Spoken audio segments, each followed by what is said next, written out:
Bueno, hoy vamos a hacer una pausa con el libro de los Efesios. Vamos a hablar un poco de la resurrección de nuestro Señor. Y el mensaje de hoy le quise poner la conversación de $1.000.000. La conversación de $1.000.000.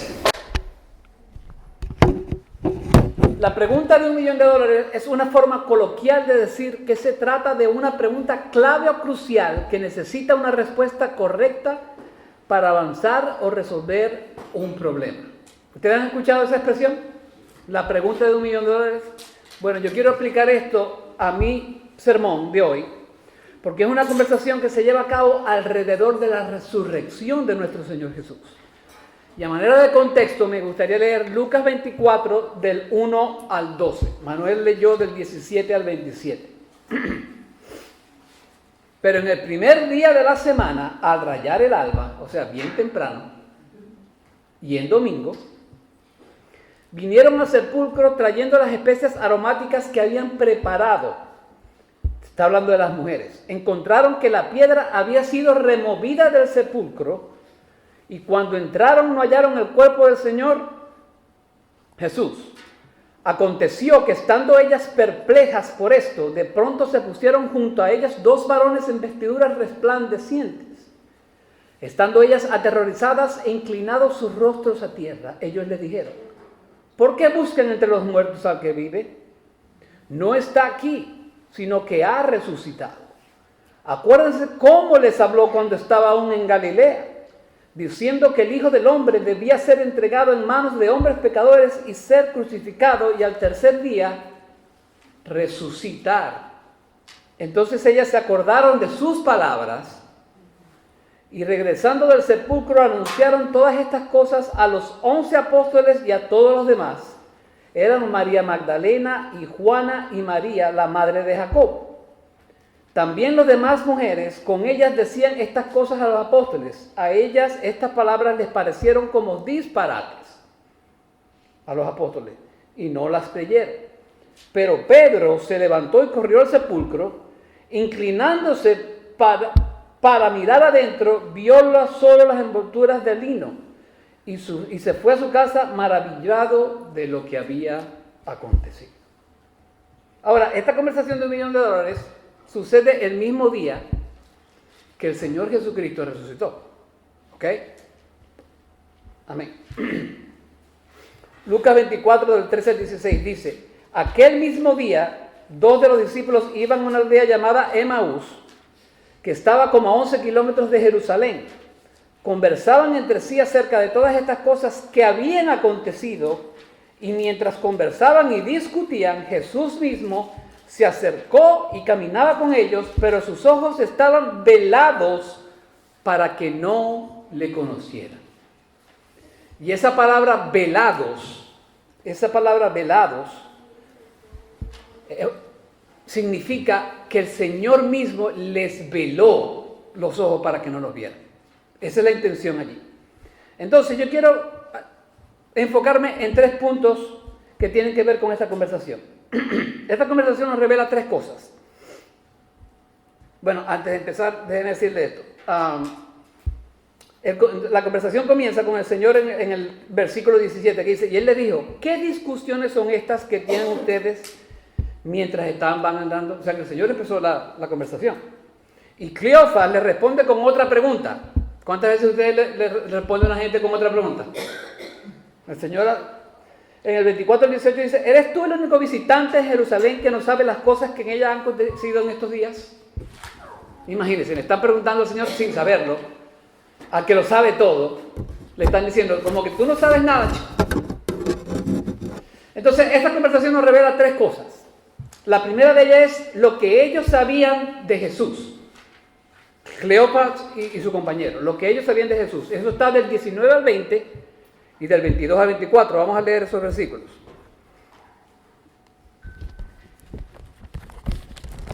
Va, que yo me puse en Efesios creyendo que iba a predicar Efesios. Va, me parece. Lucas 24.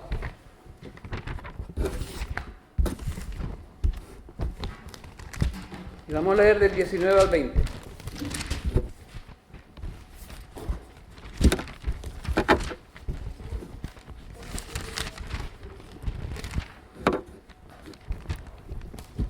Entonces él le dijo, ¿qué cosas? Y ellos les dijeron, las referentes a Jesús el Nazareno, que fue un profeta poderoso en obra y en palabra delante de Dios y de todo el pueblo. Y cómo los principales sacerdotes y nuestros gobernantes le entregaron a sentencia de muerte y le crucificaron. Pero nosotros esperábamos que él era del que iba a redimir a Israel. Pero además de todo esto, este es el tercer día desde que estas cosas acontecieron. Y también algunas mujeres de entre nosotros nos asombraron, pues cuando fueron de madrugada al sepulcro. Y del 23 al 24 dice, y al no hallar su cuerpo, vinieron diciendo que también habían visto una aparición de ángeles que decían que él vivía. Algunos de los que estaban con nosotros fueron al sepulcro y lo hallaron, tal como también las mujeres habían dicho, pero a él no lo vieron. Mire, es asombroso observar cómo Jesús responde a la pregunta de Cleofas. ¿Qué dice? ¿Qué cosas? ¿Qué cosas? ¿De qué cosas están hablando? ¿De qué cosas están hablando? Jesús era un excelente maestro. Y un maestro bueno hace preguntas. Como un jefe bueno también hace preguntas. Cuando yo me convertí en jefe, yo aprendí a ser un preguntador de preguntas. Porque así es como usted sabe cómo la gente está trabajando. ¿Cómo hiciste esto que está aquí? ¿Cómo hiciste esto que está allá? Eso es ser un buen maestro, ser un buen líder. Ahora, usted se dirá, ¿por qué Jesús pregunta algo que es obvio? Porque Él lo sabe todo, ¿sí o no? Bueno, Él lo hizo primeramente para que se dieran cuenta que el conocimiento de ellos estaba limitado. Y lo otro era para que supieran, bueno, esto va más adelante, no me quiero adelantar. Entonces, ¿por qué su conocimiento estaba limitado? Bueno, porque ellos conocían, por ejemplo, en el 19, que él era un profeta poderoso. ¿Ok? Mike, am I going too fast for you? Number 20, el número 20 dice, ellos sabían sobre su muerte y su crucifixión. ¿Entienden? Y después dice que ellos sabían sobre la experiencia de las mujeres en la tumba también. Eso está más adelante. Y ellos sabían sobre la experiencia de los otros discípulos. Ahora, la experiencia de las mujeres y los otros discípulos revelan la incredulidad de que ellos todavía no creían en la resurrección. ¿Se acuerdan el año pasado? No sé si se acuerdan que yo les decían que ellos no se habían convertido. No que no se habían convertido, no habían entendido lo de la resurrección. Pero ellos eran discípulos de Cristo. Ahora fíjense, Juan 22 dice, hablando de la incredulidad, entonces corrió y fue a Simón Pedro y al otro discípulo, a quien Jesús amaba, y les dijo, se han llevado al Señor del sepulcro y no sabemos dónde lo han puesto. Entonces, ¿cuál era la noticia del día? No podemos encontrar a Jesús, no lo vemos. Porque, o sea, todavía no habían creído en la resurrección. Fíjense en el 24, en el versículo 24 dice, algunos de los que estaban con nosotros fueron al sepulcro y lo hallaron tal como también las mujeres habían dicho, pero a él no lo vieron. Y después, del 5 al 6, si nos vamos al principio, dice, y estando ellas aterrorizadas e inclinadas sus rostros a ellos les dijeron, ¿para qué buscáis entre los muertos al que vive? No está aquí, sino que ha resucitado. Acordaos cómo os habló cuando estaba aún en Galilea. Entonces, ¿por qué su conocimiento estaba limitado? Estaba limitado porque no habían creído en la resurrección. ¿Ok? Pablo, elocuentemente y bien detalladamente, nos dice en 1 Corintios 15, del 12 al 19, mire, y si usted lee ese pasaje, como yo se lo voy a leer ahora, nadie puede decir que Jesús no resucitó. Fíjese lo que dice Pablo. Ahora bien, si se predica que Cristo ha resucitado de entre los muertos, ¿cómo dice alguno entre vosotros que no hay resurrección de muertos? Y si no hay resurrección de muertos, entonces ni siquiera Cristo ha resucitado. Y si Cristo no ha resucitado, vana es entonces nuestra predicación y vana también vuestra fe. En el 15, aún más, somos hallados testigos falsos de Dios porque hemos testificado contra Dios que Él resucitó a Cristo, a quien no resucitó, si en verdad los muertos no resucitan. Pues si los muertos no resucitan, entonces ni siquiera Cristo ha resucitado. Y si Cristo no ha resucitado, vuestra fe es falsa, todavía estáis en vuestros pecados, entonces también los que han dormido en Cristo han perecido. Si hemos esperado en Cristo para esta vida solamente, somos de todos los hombres los más dignos de lástima. Sin resurrección, su fe es falsa, y sin resurrección, su fe es vana. Ahí lo dice Pablo, claramente. Si usted no cree en la resurrección de Jesucristo, usted no es cristiano nada. Usted es un invento, una mezcla por ahí. Entonces, si creemos en todo lo que dice la Biblia y rechazamos la resurrección, estamos creyendo en un Dios falso y estamos practicando una fe falsa. Y punto. Estos dos discípulos estaban tristes porque aparentemente Jesús no había resucitado y por lo tanto, ¿qué hace Jesús? Empieza a caminar con ellos por el camino. Fíjense lo que dice los versículos del 15 al 17. Dice la palabra: y sucedió que mientras conversaban y discutían, Jesús mismo se acercó y caminaba con ellos, pero sus ojos estaban velados para que no le reconocieran. Y del 31 al 34 dice la palabra: entonces les fueron abiertos los ojos y le reconocieron, pero él desapareció de la presencia de ellos. Y se dieron cuenta el uno al otro: ¿no ardía nuestro corazón dentro de nosotros mientras nos hablaba en el camino, cuando nos abría las Escrituras? Y levantándose en esa misma hora, regresaron a Jerusalén y hallaron reunidos a los 11 y a los que estaban con ellos, que decían: es verdad que el Señor ha resucitado y se ha aparecido a Simón. Y se ha aparecido a Simón. Si el cuerpo del Señor Jesús hubiera sido robado, los ladrones no hubieran tenido tiempo de quitarle las vendas y doblarlas. Estaba escuchando a Alistair Begg, un predicador que yo escucho, y él decía: yo estoy seguro que María le enseñó a Jesús cómo hacer su cama. Porque él tomó el tiempo de doblar el sudario que tenía en la cara y lo puso.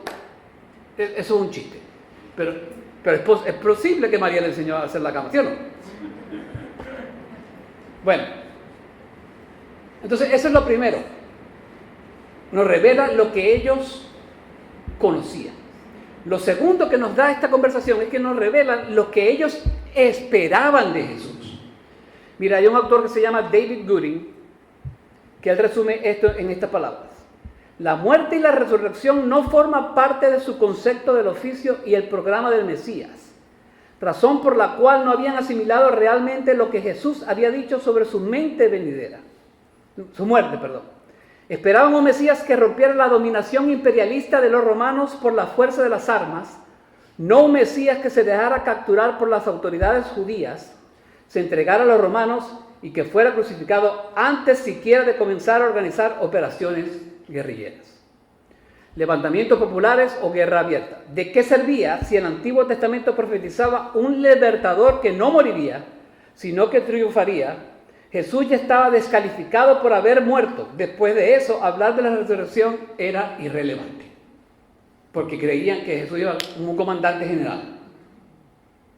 Ahora bien, lo que todos esperaban, entonces, ¿qué esperaban? Bueno, redención del reino, una redención triunfal, una redención real, una liberación de la ocupación humana. Esperaban la gloria del reino prometido del Mesías, el cumplimiento de todas las promesas dadas a Abraham y a David, relacionadas con la realización del reino y el cumplimiento del pacto, y sigue. Pero lo que no esperaban era la muerte del Mesías. Eso no se lo esperaban ellos.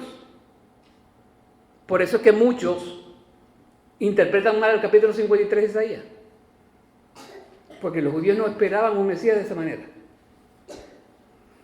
Amén. Ahora, los judíos no esperaban que fueran sentenciados a muerte por los líderes de Israel. ¿Y quiénes eran los líderes de Israel? ¿A quién se le dio la palabra por primera vez? A Israel. Eran los poseedores de la palabra y los transmisores de la ley de Dios. Para estos dos discípulos era incomprensible que el Mesías fuera asesinado. Por tanto, toda la nación dejó de considerarlo a él. Lo dejó de considerar. Esta palabra redimir aparece en el libro de Lucas 2 veces.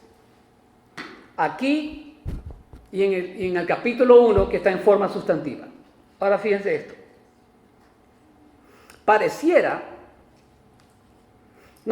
La palabra redimir significa pagar un precio.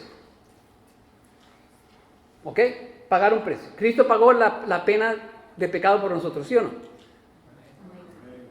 Así que deberían haber sabido que había un precio. Estamos hablando de estas dos personas que están teniendo la conversación. Y bueno, y la nación debiera haber sabido todo eso. Deberían haber sabido algo sobre el cual era ese precio para que acabaran de terminar la Pascua.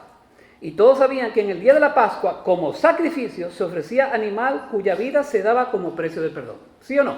¿Sabían eso, sí o no? Claro que lo sabían.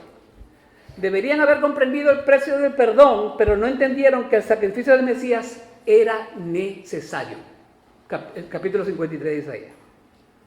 Deberían haber aprendido que el Mesías, se sorprendieron cuando el Mesías fue ejecutado, estaban tristes, estaban desesperados, estaban confundidos. Ellos no entendían nada de lo que estaba pasando. ¿Cuándo van a entender ellos? Cuando venga la próxima vez. Acuérdense que Isaías está viendo desde un punto de vista futurístico. Es como los judíos están diciendo, cónchale, cometimos un error.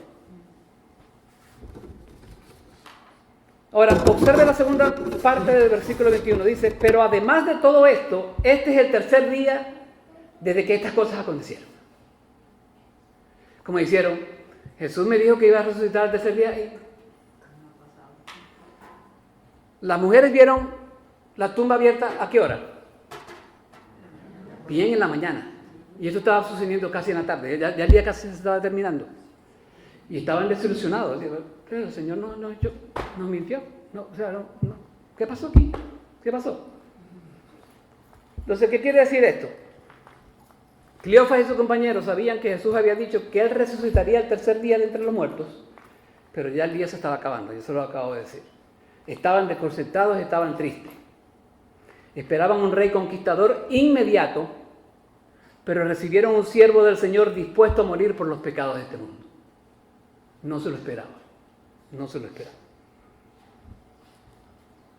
Entonces, esta conversación revela ¿qué? Lo que ellos conocían del Señor, que estaba limitado, porque no habían creído en la resurrección. Lo segundo, ¿cuál es lo segundo? Que no esperaban un Mesías de esa manera. Y lo tercero es que esta conversación nos revela quién Jesucristo realmente es. Fíjese del 25 al 27. Dice la palabra, y esto es lo que me encanta más. Dice, entonces Jesús les dijo, oh insensatos y tardos de corazón para creer todo lo que los profetas han dicho.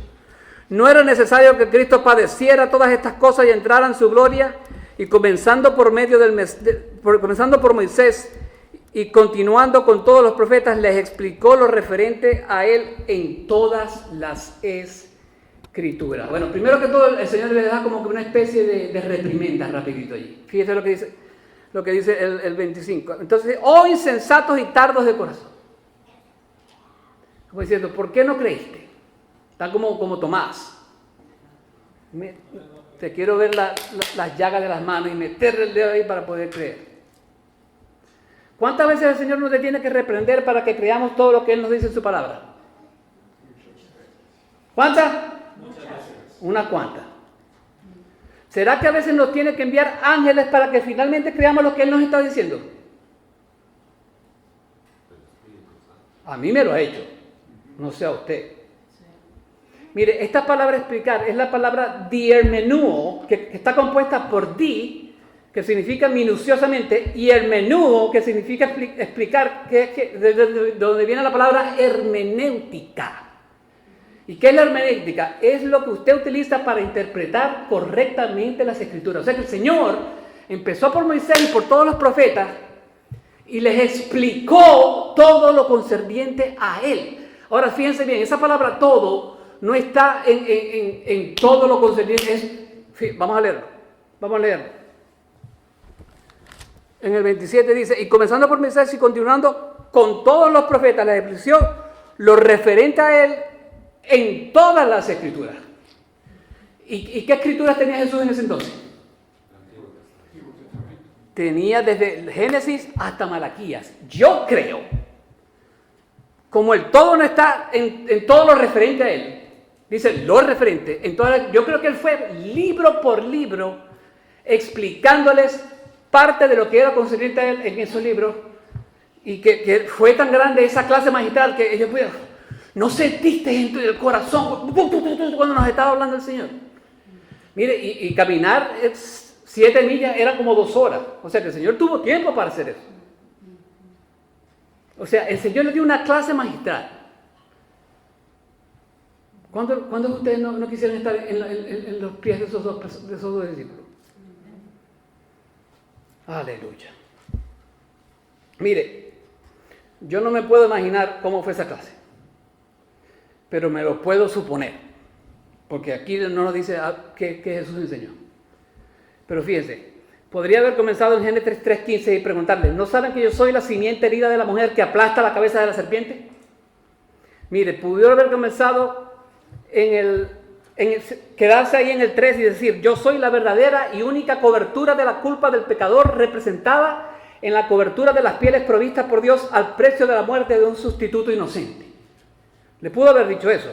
Se pudo haber ido al capítulo 4 de Génesis y decir, el único sacrificio que Dios aceptaría sería un sacrificio como el de ¿quién? Como el de Abel. Y rechazaría uno como el de ¿quién? Como el de Caín. De pronto y se fue a los capítulos del 6 al 8 y relató la historia del diluvio. Y como Pedro dijo, yo soy la verdadera arca de seguridad en la que entran los pecadores y navegan por las aguas del juicio divino. Estoy parafraseando allí. Y seguramente fue a Génesis 8:20 al 22 y describió el altar construido allí por Noé y el sacrificio ofrecido y dijo, ese sacrificio ofrecido después del juicio contra el mundo es una imagen de mi sacrificio. Y el Señor seguía y de los corazones estuvieran porque estaban gozosos de que el Señor le estuviera explicando todo esto y no sabían que era el Señor todavía. De pronto fue a Génesis 22 y le recordó la historia de Isaac, quien debía ser ofrecido como sacrificio en el altar. Y fue un sacrificio voluntario, lo cual es, en cierto sentido, una imagen de Cristo. Y el Señor seguía por allí todavía. Pero en lugar de Isaac, ¿qué pasó? Se le dio un carnero atrapado en un zarzal, lo cual es una verdadera imagen de Cristo también. Y nos explica que es el sustituto. Mire, yo estoy seguro que de pronto también fue a Éxodo 12 y decir, ¿no recuerdan el Cordero Pascual? El Cordero Pascual tenía que ser sin defecto y sin mancha, ¿sí o no? También pudo haber comentado que si su sangre se derramaba y se salpicaba en el dintel y en las vigas laterales, el ángel de la muerte pasaría de largo por esas casas y nada le iba a pasar. ¿Sí o no? Quizás fue a Éxodo 16 que narra la historia de Dios proveyendo del maná y les digo, Él era el verdadero maná del cielo, lo que dice Juan, yo soy el pan del cielo, ¿sí o no? De pronto les dijo eso. De pronto se fue a los primeros 7 capítulos de Levíticos, donde hay 5 ofrendas principales: el holocausto, la ofrenda real, la ofrenda de paz, la ofrenda por el pecado y la ofrenda por la culpa, y mostró cómo él es el cumplimiento de cada una de esas ofrendas. El escritor de los Hebreos dice que eso fue lo que pasó. ¿Estoy emocionado o no? Seguro se fue a Deuteronomio 18:15 y dijo, yo soy el profeta que ha de venir semejante a Moisés. ¿Sí o no? De pronto en Deuteronomio 20, 21, 22 y 23 también digo, yo soy el que fue colgado en un madero, maldecido por Dios, bajado y enterrado antes del anochecer. O sea, no tenían más remedio que entender que Jesucristo había resucitado. Aleluya. Quizás se fue a Daniel 9, al Salmo 22, David. Él es a quien el salmista escucha cuando el salmo comienza, Dios mío, ¿por qué me has abandonado? Las mismas palabras que pronunció en la cruz.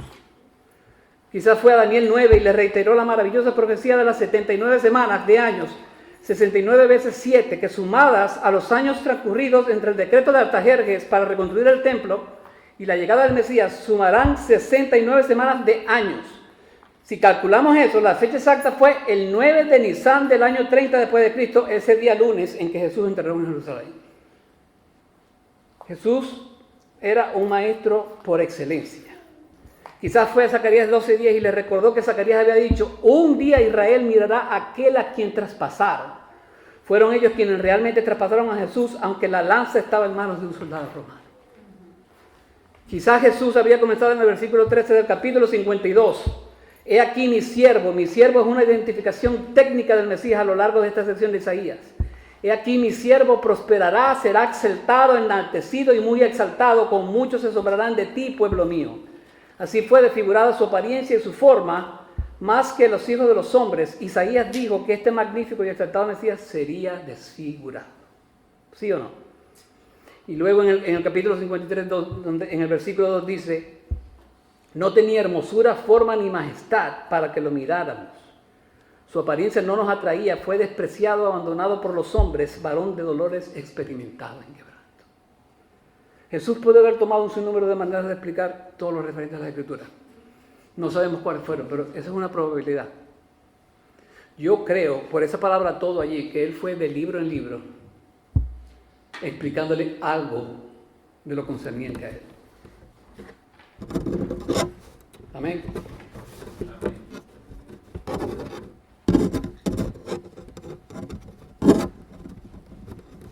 ¿Cuál fue el resultado de esa clase magistral? El resultado fue que creyeron en su resurrección y que ese fuego que se había apagado por un momento de tristeza volvió a arder nuevamente en sus corazones. 30 al 32.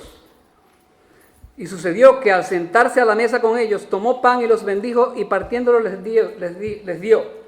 Entonces les fueron abiertos los ojos y lo reconocieron, pero él desapareció de la presencia de ellos y se dieron el uno al otro. ¿No ardía nuestro corazón dentro de nosotros mientras nos hablaba en el camino cuando nos abría las Escrituras? ¿Ah? Hermano, pídele a Dios que le dé pasión por su palabra. Pídele a Dios que le dé pasión por pasar hermosos momentos de oración con Él. Pídele pasión para aprender su voluntad. El salmista nos dice: Señor, enséñame tu voluntad. El Señor no solo se apareció a estos discípulos, se apareció a María Magdalena, a Pedro, a Pablo y a muchos más. Y por lo tanto, la realidad de la resurrección pasó. Él resucitó. ¿Qué dice usted? En realidad, Él resucitó. Amén. Hermano, yo le quiero hacer varias preguntas en esta mañana antes de terminar este mensaje. ¿Tienes un conocimiento limitado de las Escrituras? Estudia la palabra, no seas vago y sumérgete en sus profundidades porque son bendición para tu alma. ¿Esperas algo equivocado de Jesús? Sigue indagando las Escrituras y busca ayuda del Espíritu que mora en ti y de tus hermanos en la fe. No dejes que falsas doctrinas y fábulas te desvíen de la verdad de Cristo. Estos dos discípulos tuvieron el privilegio de tomar una clase bíblica de alto calibre impartida nada más y nada menos que por el Rey de Reyes y Señor de Señores. Esa clase magistral ahora la tenemos aquí en la palabra. Es su responsabilidad estudiarla, indagarla, meditarla. Mire, y esto me llama...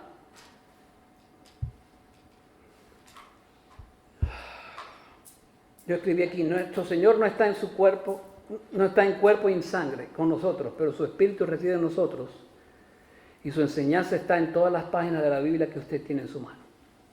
Amén. Léala, estúdiala, medita en ella. Y esto me llevó al Salmo 119, hablando de la palabra, porque exalta la palabra. Mejor es para mí la ley de tu boca que millares de piezas de oro y de plata. Dice lo que dice los salmistas: tu ley es mi deleite. Todos tus mandamientos son fieles. Tus mandamientos me hacen más sabio que mis enemigos. Cuán dulces son a mi paladar tus palabras, más que a la miel a mi boca. Lámpara es a mis pies tu palabra y luz para mi camino.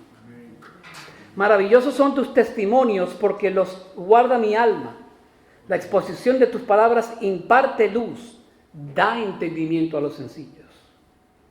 Finalmente el Señor nos dice en Juan 5:29, ustedes examinan las Escrituras porque piensan tener en ellas la vida eterna. Y son ellas, escucha esto, las que dan testimonio de mí. ¿Te quiere conocer a Jesús? Lea su palabra. ¿Cree que la resurrección no sucedió? Piense de nuevo y escudriñe la palabra. Vamos a verlo. Padre Celestial, gracias porque tú has resucitado, Señor. Gracias, Señor, porque nos diste esa certeza para que creyéramos en tu evangelio. Gracias por la inmensa enseñanza que tú nos das a través de tu palabra, Señor. Señor, y queremos que cada vez que leamos esa palabra nos sintamos como estos dos discípulos, Señor, que el corazón nos arda, que esté en fuego, Señor, porque estamos recibiendo de tu palabra, Señor. Que tú la escribiste con tu dedo, dice el Antiguo Testamento, Señor. Que tú la incrustaste en nuestros corazones, Señor. Permite que la palabra nos purifique, permite que la palabra nos haga sentir los pecados que tenemos en nuestros corazones y en nuestras mentes. Permite que tu palabra nos enseñe a cómo amarnos los unos a los otros. Permite que tu palabra nos edifique. Señor, gracias por este día tan maravilloso.